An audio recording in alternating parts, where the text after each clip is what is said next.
হিসাব শুধু যারা বলবে পৃথিবীতে আল্লাহকে বিশ্বাস করতাম এদের হিসাব হবে।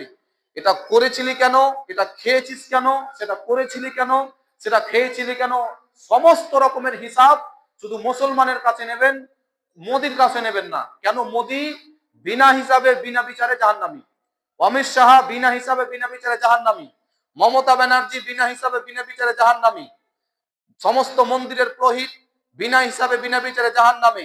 আমার মতো ইমাম যতগুলা মসজিদে ইমামতি করে এদের বিনা হিসাব আর বিনা বিচারে জান্নাত নয়, হিসাব হবে তারপর জাহান্নাম, হিসাব হবে তারপর জাহান্নাম। মানে আমি কতটা বিপদে আছি বুঝে নেবা। মুসলমান হিসেবে আপনি কত বড় বিপদে আছেন ভাবছেন এমনি এমনি জীবন কাটছে, কাটান। আমাদের কথা গায়ে নিতে হবে না, সমস্যা নেই, মানিয়েন না। আমার কোনো ট্যাক্স লেগেছে যে আপনাকে মানতে হবে? আপনি যদি নামাজ পড়েন আমি কি ধনী হব? আর আপনি যদি নামাজ না পড়েন তো আমার ক্ষতি হবে না। বিষয়টা আপনার উপরে। আল্লাহ কি গরিব হয়ে যাবেন? আল্লাহ কি অসহায় হয়ে যাবেন যে আপনি নামাজ না পড়ছেন? তো অসহায় হবেন আপনি।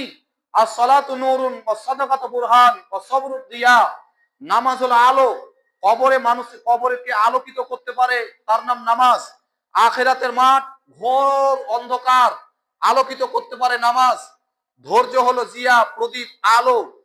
নামাজ যার জীবনে নেই তার কবর অন্ধকার, নামাজ যার জীবনে নেই তার আখিরাত অন্ধকার, নামাজ যার নেই দুনিয়াও তার অন্ধকার। কেন?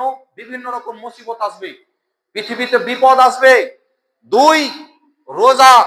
রোজা বিষয়টাকে আপনাকে বুঝতে হবে। আজকে যে আমার আলোচ্য বিষয় আজকে সেটা রোজা। সমস্ত সাবালক সাবালিকা, শক্তি আছে শরীরে, তাগত আছে শরীরে, ইনকাম করতে পারে, ভালো মানুষ, অসুস্থ নেই, স্বাভাবিক অবস্থাতে আছে, সুস্থ আছে, হাসপাতালে নেই, এমন কোনো স্থায়ী রোগ নেই। যেমন স্থায়ী রোগ প্যারালাইসিস হতে পারে, সুগার কন্টিনিউ হতে পারে, হার্টের রোগী হতে পারে, ক্যান্সারের রোগী হতে পারে। এক কথায় যে রোগ ভালো হবার নয়, এমন রোগ যার ভালো হবে না তাকে ওষুধ সারা জীবন খেতে হবে, এমন রোগ যদি না হয়, তার উপরে রমাদান মাসে, রমজান মাসেই, রমজানের পরে নয়, রমজান মাসেই রোজা রাখতে হবে।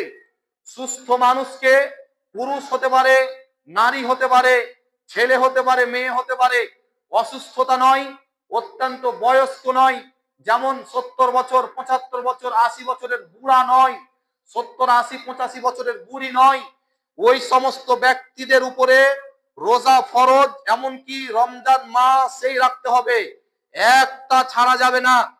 ছাড়া যাবে কাদের উপরে, কাদের জন্য? যে আমি আজকের আয়াত তেলাওয়াত করেছি, আপনাকে আমি শুধু আপনার ভাষায় বলে যাচ্ছি, তবে কথা আমার নয়, আল্লাহর কথাকে আমি আপনার ভাষায়, আমাদের ভাষায় বলছি, কথাটা আল্লাহর বলছি, আমি কোরআনের ভাষাটা বলছি। আল্লাহ বলছেন, তবে যদি কোনো ব্যক্তি রমজান মাসে অসুস্থ হয়ে যায়, রমজান মাসে অসুস্থ হয়ে যায়, অথবা কাম বিশেষে সফরে চলে যায়, কাজের কারণে, অভাবের কারণে যদি ইনকাম করার জন্য চলে যায়, এখান থেকে 100 কিলোমিটার, 200 কিলোমিটার, 300 কিলোমিটার, 400 কিলোমিটার দূরে চলে যায়, অথবা কাগজপত্রের কাজে, অফিস আদালতের কাজে হঠাৎ করে তাকে কাজে চলে যেতে হলো, এমন ব্যক্তির জন্য ছেড়ে দিলাম, ছাড় দিলাম, মাফ নয়, ছাড় বুঝেন, ছাড় বুঝেন, বলেন তো ছাড় বুঝেন? আপনি সবজি চাষ করেছেন, সবজি আপনাকে, আপনি আমাকে, আমি যেহেতু পাইকার, আপনি আমাকে সবজি দিতে এসেছেন, আমি বললাম যে আপনাকে এত টাকা ছাড়তে হবে, তাহলে আমি আপনার সবজি নেব। কত টাকা? 500 টাকা ছাড়তে হবে, কারণ আমি আপনাকে 500 টাকা এখন দিতে পারবো না, আগামী কালকে দেব। সবজিটি দেবেন? আচ্ছা নেন।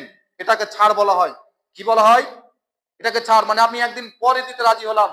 ঠিক রমজান মাসে রোজা রাখার জন্য একটা মুসাফিরের জন্য, বিদেশে কাজ করছে, তার জন্য কষ্টকর হতে পারে, ফলে সে যেন রোজাটা কাজা করে, মানে রোজা ফরজ আছে, মাফ হয়নি, ছাড় পাওয়া গেল। কি?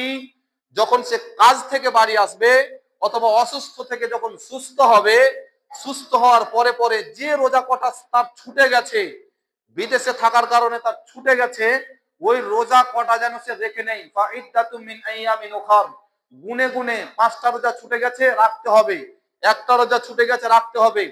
আচ্ছা বলেন তো দেখি, আপনি তো দিব্যি আপনি বাড়িতে থাকেন, প্রতিদিন আপনি বাড়িতে আছেন, প্রতিদিন আপনি বাড়িতে আছেন, আপনি কেন রোজা রাখেন না বলেন? আমার